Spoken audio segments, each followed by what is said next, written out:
Welcome to Battlefield Ledger's Chronicles of the Great War Year by Year.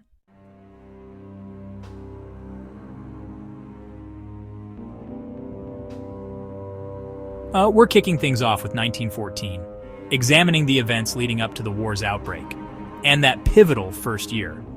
Now, we know you're already familiar with the basics of World War I, so we're going to kind of dig a little deeper, exploring some of the lesser-known facts, intriguing viewpoints, and the complex web of events that plunge the world into chaos.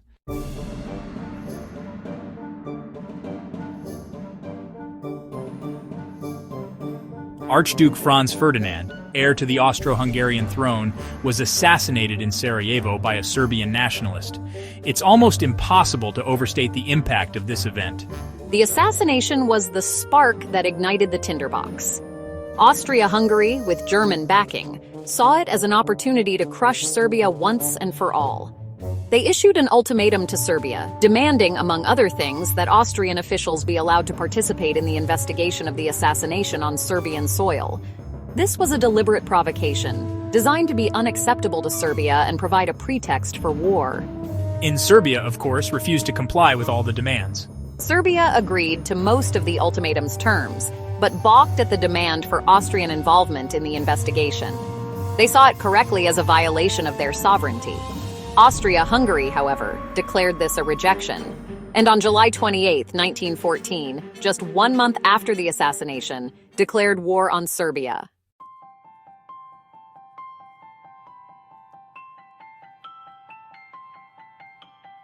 And then the dominoes started to fall. Exactly. So Russia, bound by treaty to protect Serbia, began mobilizing its troops. Germany, obligated to support Austria-Hungary, viewed Russian mobilization as a threat and declared war on Russia on August 1st. 2 days later, they declared war on France. It's chilling how quickly things escalated from a seemingly isolated incident to a full-blown continental war in just a matter of weeks. The speed with which the diplomatic system collapsed is indeed remarkable.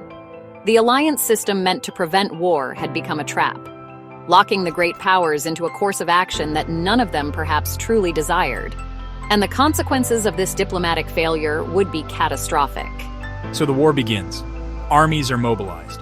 Declarations of war are flying back and forth.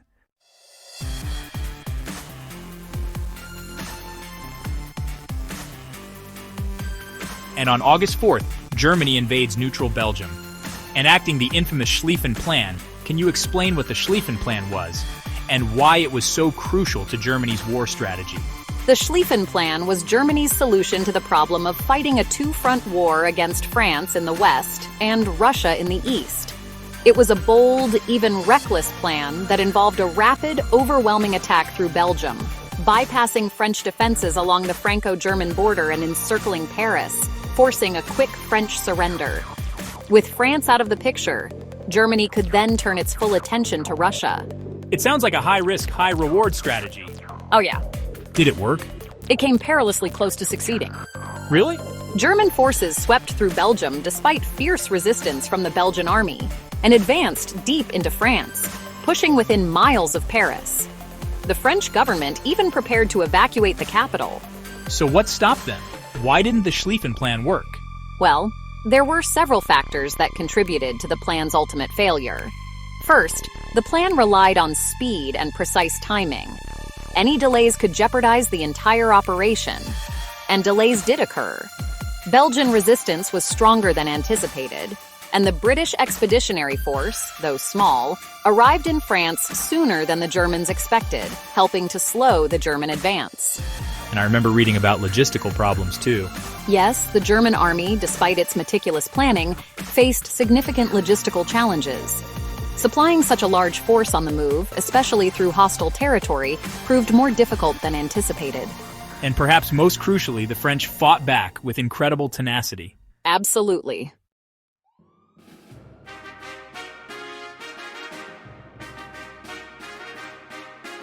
The Battle of the Marne in early September 1914 was a turning point in the war. The French, aided by the British, launched a desperate counterattack, throwing everything they had at the exhausted German forces. The battle raged for days with heavy losses on both sides. In the end, the Germans were forced to retreat, abandoning their hopes of a quick victory in the West.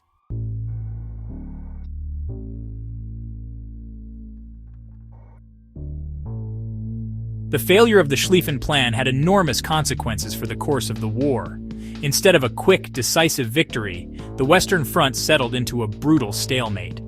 A war of attrition fought from trenches that would stretch for hundreds of miles, from the Swiss border to the North Sea.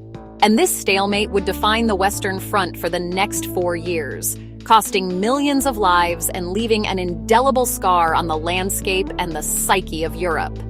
The romantic notions of war so prevalent in 1914 were quickly shattered by the horrors of trench warfare. So by the end of 1914, the war in Europe had reached a stalemate. But the conflict was far from over. It was, in fact, just the beginning of a global struggle that would draw in nations from around the world and reshape the geopolitical landscape forever. And as we move beyond the initial battles of 1914, we'll explore how the war expanded beyond Europe, spreading to Africa, Asia, and the Middle East, transforming what began as a European conflict into a truly global war. All right, sounds good. While the Western Front was settling into this brutal stalemate, the war was raging on other fronts, each with its own unique challenges and consequences.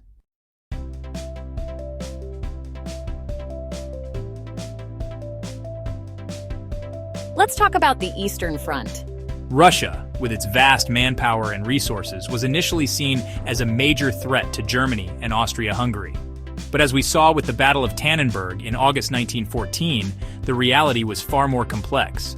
The Battle of Tannenberg was a crushing defeat for the Russians, exposing the limitations of their army.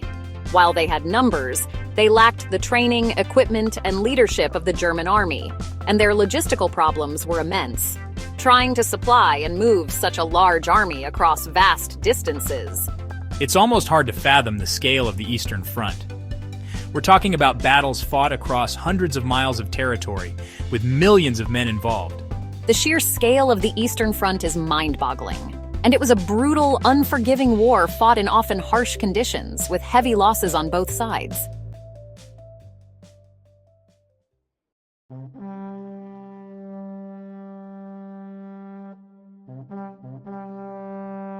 And adding to the chaos, you had the internal turmoil within Russia itself.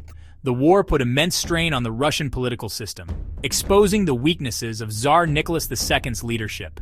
The war exacerbated existing social and political tensions within Russia.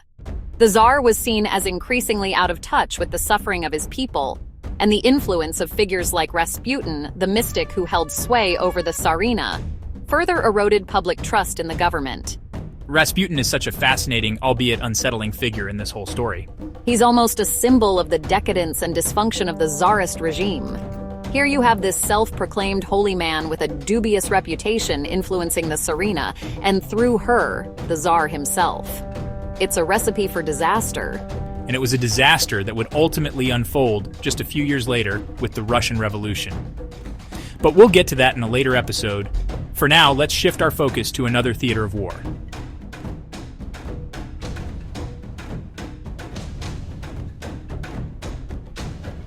Africa. The war in Africa often gets overshadowed by the fighting in Europe, but it was just as brutal and in many ways even more complex. The war in Africa was a clash of empires, with Britain, France, and Germany all vying for control of vast territories. But it was also a war fought on multiple levels, with local populations drawn into the conflict, often against their will. You had tribal rivalries, religious tensions, and colonial ambitions all intertwined with the larger global conflict. It's a reminder that World War I wasn't just a European war, it was a global war with global consequences. Absolutely. And in Africa, the war would leave a lasting legacy, reshaping colonial boundaries and contributing to the rise of nationalist movements that would eventually lead to independence.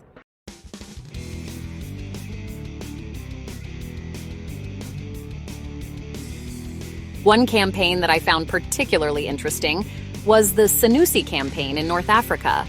Here you had a religious sect, the Senussi, who were initially reluctant to get involved in the war, but were ultimately drawn into the conflict by the Ottomans.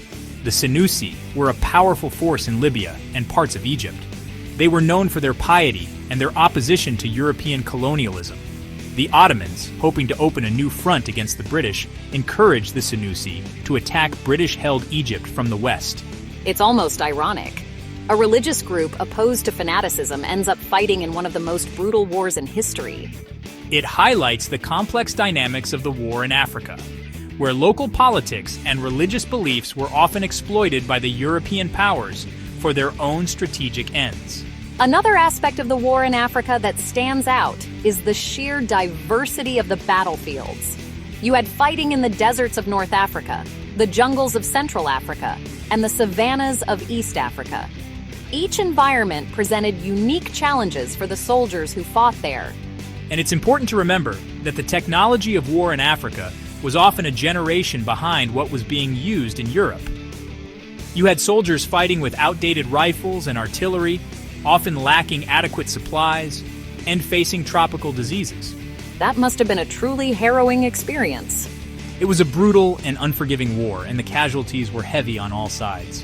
And while the war raged on in Africa, another front was opening up in the Pacific.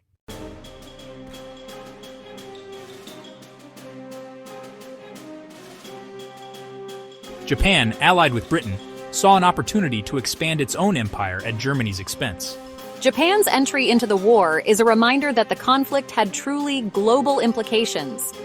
Within weeks of the war's outbreak, Japan seized German colonies in the Pacific, including the strategic port of Tsingtao in China. This was a sign of Japan's growing ambitions in the region, ambitions that would play a major role in the events leading up to World War II.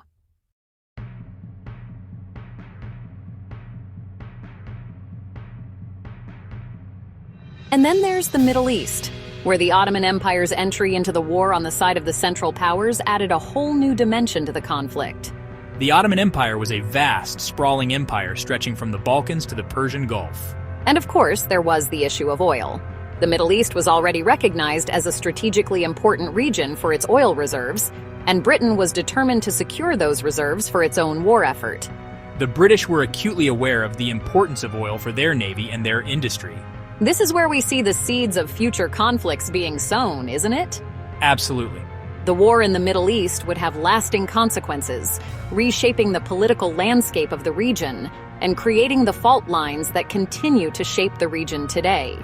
The collapse of the Ottoman Empire, the creation of new nation-states, and the lingering resentment over Western intervention in the region would have profound implications for the future of the Middle East.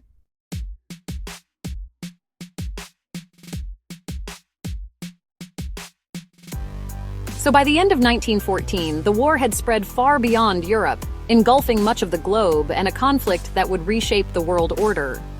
And as we delve deeper into the war years, we'll see how these multiple fronts, each with its own unique dynamics, would ultimately converge to determine the fate of nations and the course of history. As 1914 drew to a close, it was clear that this wasn't just another European war. The world was witnessing a conflict of unprecedented scale and intensity. A clash of empires, ideologies, and ambitions that would leave millions dead and redraw the map of the world. And as we step back and look at the events of 1914, it's almost like watching a slow-motion train wreck. You can see the warning signs, the rising tensions, the missed opportunities for diplomacy, and then boom, the world explodes. It's a stark reminder of how fragile peace can be, and how quickly seemingly minor incidents can escalate into global catastrophes. And it's also a reminder of how interconnected the world was even back then. The decisions made in European capitals had ripple effects that were felt across the globe, from the trenches of France to the deserts of North Africa to the islands of the Pacific. One of the things that strikes me about 1914 is how unprepared everyone seemed to be for the kind of war they were about to fight. There was this almost naive enthusiasm at the start, this belief that it would be a short, glorious war, a test of national strength and honor. There was this romanticized view of war, fueled by decades of propaganda and nationalist fervor. Yeah, many believed it would be over by Christmas. Wow.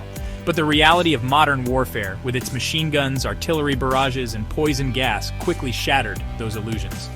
The first few months of the war were incredibly bloody, with casualties on a scale never before seen. And those early battles, like the Battle of the Marne or the Battle of Tannenberg and the Race to the Sea, really set the stage for the kind of war it would become. A war of attrition fought from trenches with victory measured in yards of ground gained or lost. Exactly. The early battles exposed the limitations of traditional military tactics in the face of modern weaponry. The old ways of fighting with cavalry charges and massed infantry assaults were simply no match for the firepower of machine guns and artillery. The result was a stalemate, a bloody deadlock that would drag on for years, consuming millions of lives.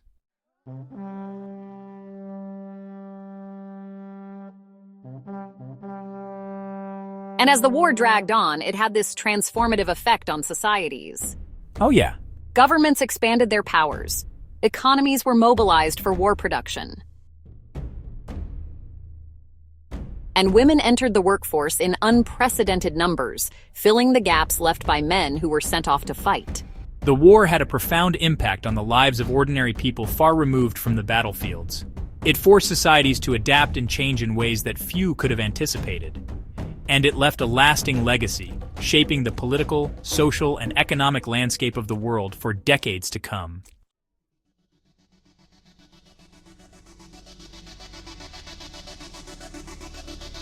So as we wrap up our core insights into 1914, I'm left with this question.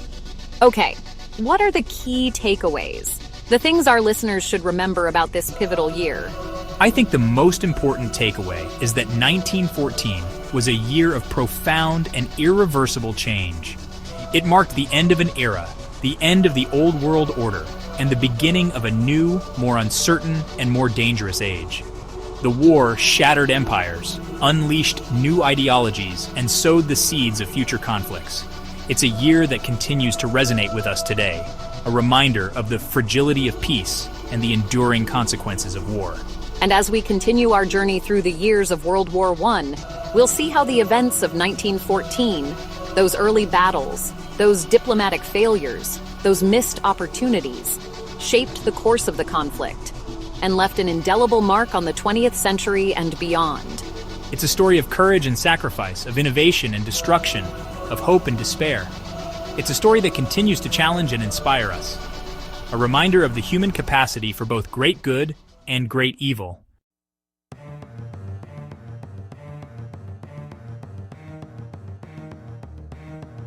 Thanks for joining us on Battlefield Ledger's Chronicles of the Great War 1914, the year the world went to war. We'll be back soon with more explorations of the past, uncovering the hidden stories and forgotten voices that shape our understanding of who we are and where we come from. Until then, keep questioning, keep learning, and keep exploring. Don't forget to like, subscribe, and share this video. Let's keep the conversation going in the comments below. See you in the next episode of Battlefield Ledger. Join us next time as we continue our journey through Chronicles of the Great War, year by year.